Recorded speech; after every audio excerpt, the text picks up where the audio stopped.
इन्होंने डिमासा कचहरी राज्य पर शासन किया, असंतोष और अलग पहचान की भावना को जन्म दिया, एक अलग मातृभूमि की मांग उठी।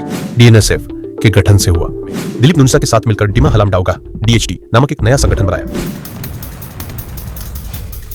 आम नागरिक भी हिंसा के शिकार हुए, जिससे जातीय तनाव और बड़े पैमाने पर विस्थापन हुआ। ऑपरेशन ब्लैक विडो चलाया। कई छोटे छोटे गुट सामने आए। इनसे 2005 के बीच ये तनाव हिंसा में बदल गया, जब डीएचडीजे का गठन हुआ, जिसने पहले संगठनों से अधिक आक्रामक रुख अपनाया। इसने भारत से बाहर एक संप्रभु डिमासा राष्ट्र की मांग की।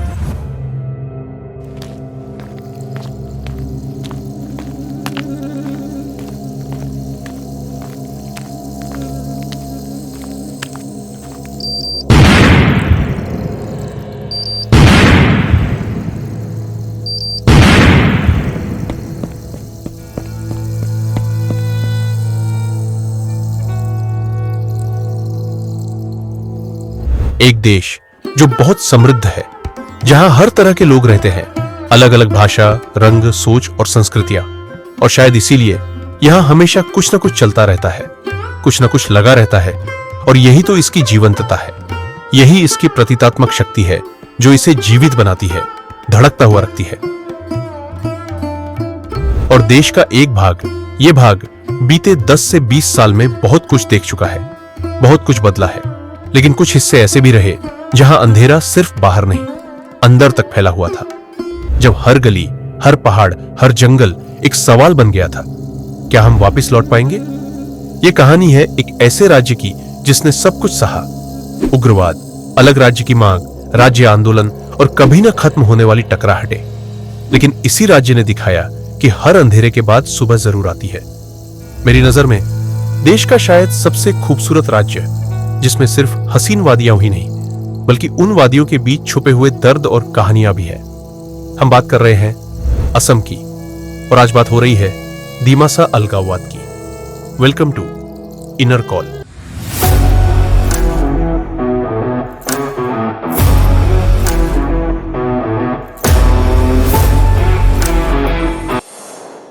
असम में डिमासा विद्रोह की जड़ें डिमासा समुदाय के प्राचीन सामाजिक राजनीतिक इतिहास में छिपी है। यह समुदाय पूर्वोत्तर भारत के सबसे पुराने बसे हुए नृजातीय भाषाई समूहों में से एक है।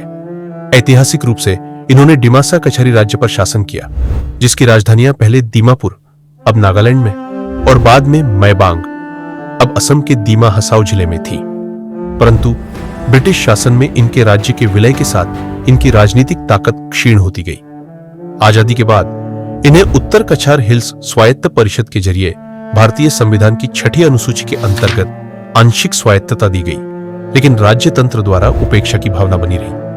आर्थिक पिछड़ापन, रोजगार की कमी और स्वायत्तता के वादों का अधूरा रहना, जैसे अनुच्छेद 244A के तहत राज्य के भीतर स्वायत्त राज्य की बात, इन सभी ने डिमासा युवाओं में असंतोष और अलग पहचान की भावना को जन्म दिया। इसी पृष्ठभूमि में डिमराजी, डिमासा समुदाय के लिए एक अलग मातृभूमि की मांग उठी।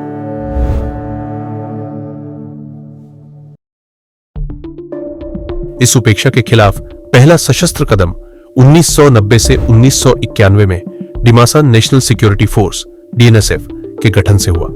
इसके प्रमुख थे भारत लांगटासा और ज्वेल गार्लोसा।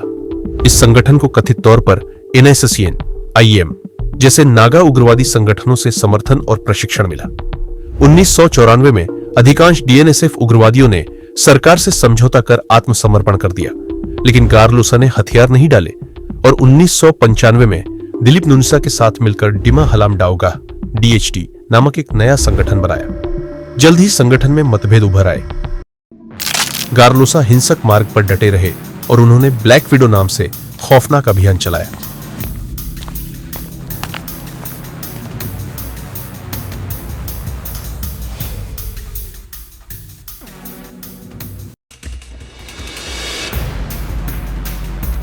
ब्लैक विडो संगठन ने दीमा हसाओ जिले में आतंक का राज कायम कर दिया। बम धमाके, घातक हमले, फिरौती और लक्ष्य आधारित हत्याएं आम हो गई। लुमडिंग सिलचर रेलवे जैसे अहम इंफ्रास्ट्रक्चर प्रोजेक्ट्स को बाधित किया गया। आम नागरिक भी हिंसा के शिकार हुए, जिससे जातीय तनाव और बड़े पैमाने पर विस्थापन हुआ। सरकार ने 2009 में ऑपरेशन ब्लैक विडो चलाया। इस अभियान के तहत सेना और अर्धसैनिक बलों ने संयुक्त कार्रवाई कर ज्वेल गार्लोसा को गिरफ्तार किया और 360 से अधिक उग्रवादियों ने आत्मसमर्पण किया। डीएचडीजे का तंत्र पूरी तरह से टूट गया, जबकि डीएचडीएन सरकार के साथ वार्ता की प्रक्रिया में पहले से शामिल था।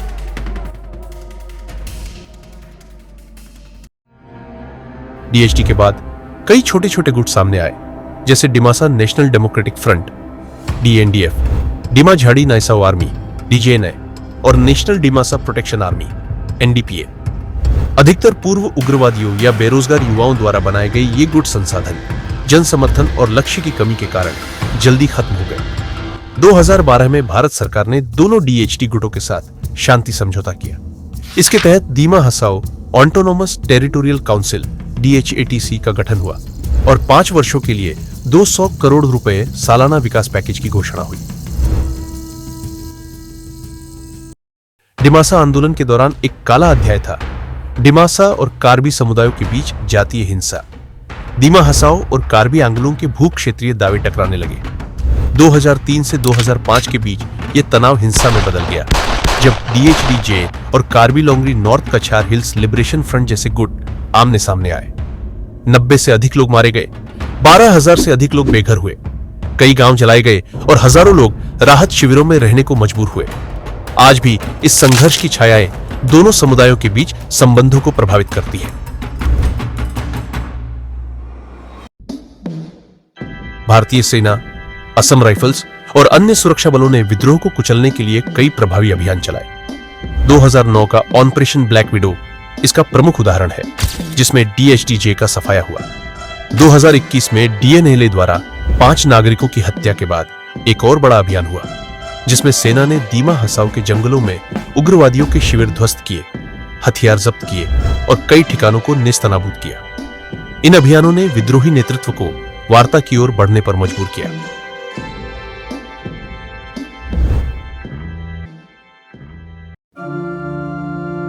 डीएचडीजे, केएलएनएलएफ और डीएनएलए के खिलाफ अभियान के दौरान कुछ मानवाधिकार संगठनों और नागरिक समूहों ने सेना पर मनमाने तरीके से गिरफ्तारी, हिरासत में मारपीट और कभी-कभी मुठभेड़ में हत्या के आरोप लगाए। हालांकि सेना ने बार-बार कहा कि उसकी सभी कार्रवाइयां कानून के तहत और राष्ट्रीय सुरक्षा के हित में थी। इन घटनाओं की संख्या और गंभीरता भारत के अन्य अशांत क्षेत्रों की तुलना में कम रही। 2012 का शांति समझौता भारत सरकार, असम सरकार और डीएचडी के दोनों गुटों डीएचडीएन और डीएचडीजे के बीच दिल्ली में हुआ। इस दौरान केंद्रीय गृह सचिव आर.के. सिंह, असम के मुख्य सचिव एन.के. दास, दिलीप नूनिसा और ज्वेल गार्लोसा जैसे नेता उपस्थित थे। इसी तरह 2023 में डीएनएल के साथ ऐतिहासिक समझौता दिल्ली में केंद्रीय गृह मंत्री अमित शाह, असम के मुख्यमंत्री हिमंता बिस्वा शर्मा और डीएनएलए के कमांडर इन चीफ एम बाथा की मौजूदगी में हुआ। समझौते के तहत 180 उग्रवादियों ने हथियार डाले, 1000 करोड़ रुपए के विकास पैकेज की घोषणा हुई और जन कल्याण योजनाएं लागू की गई। 2019 में Dimasa national liberation army DNLA का गठन हुआ, जिसने पहले संगठनों से अधिक आक्रामक रुख अपनाया। इसने भारत से बाहर एक संप्रभु डिमासा राष्ट्र की मांग की।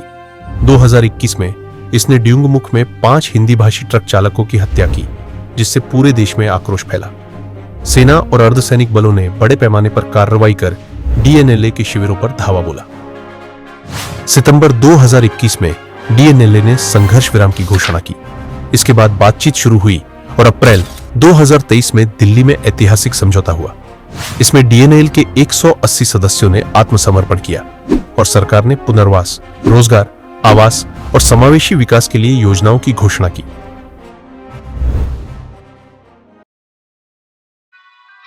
शांति के बाद भी पूरी तरह समरसता नहीं आई। हिल टाइगर फोर्स जैसे समूहों ने आरोप लगाए कि राज्य सरकार डिमासा समुदाय को तरजीह दे रही है। जवाब में सरकार ने हमार, जेमे और कुकी समुदायों के लिए अलग परिषदों की स्थापना की, जिससे सभी जनजातियों को निर्णय प्रक्रिया में भागीदारी मिल सके। 2025 तक डिमासा विद्रोह को समाप्त माना जा चुका है। सभी बड़े उग्रवादी समूह आत्मसमर्पण कर चुके हैं। विकास और स्थायित्व की नई शुरुआत हो चुकी है। पूर्व उग्रवादी मुख्यधारा में लौट चुके हैं और सरकार शांति समझौतों की शर्तों को लागू करने में जुटी है। डिमराजी का सपना अब सांस्कृतिक अभिव्यक्ति में सिमट गया है और संवैधानिक मार्गों से राजनीतिक प्रतिनिधित्व की ओर बढ़ चुका है। डिमासा संघर्ष की यह यात्रा हथियारों से संवाद और अलगाव से समावेश की ओर पूर्वोत्तर भारत की सबसे प्रेरणादायक कहानियों में से एक बन गई है।